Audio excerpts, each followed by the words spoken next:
Hello အားလုံးပဲမင်္ဂလာပါကျွန်တော်ဒီနေ့ပြောပြခြင်းမျှဝေပေးခြင်းတဲ့အကြောင်းအရာလေးကတော့ Toyota Hilux Vigo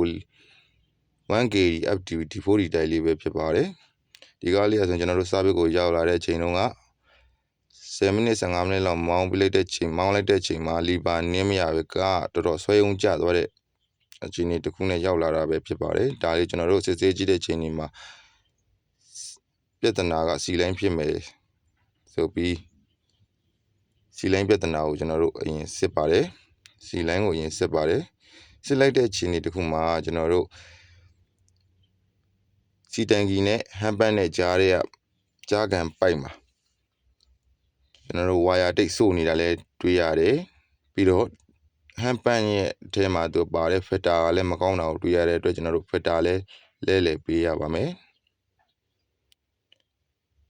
ဒါတင်မဲလားဆိုရင်ဒီကောင်နဲ့လည်းမပြီးသေးပါဘူးကျွန်တော်တို့စီးရမယ့်အပိုင်းတစ်ခု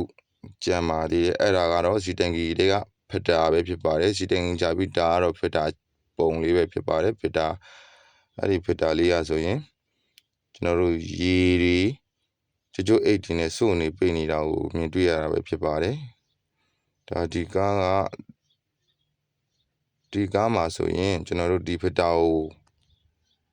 လဲဆေးပြရမှာပဲဒီလိုအချင်းပြဿနာမျိုးဖြစ်ရင်ဟမ်ပန်နေဘလောက်လဲဖက်တာတွေဘလောက်လဲဒီကောင်မဆေးပဲဒီကောင်ပိတ်နေတယ်ဆိုရင်ကားဘယ်တော့မှကောင်းမလာပါဘူး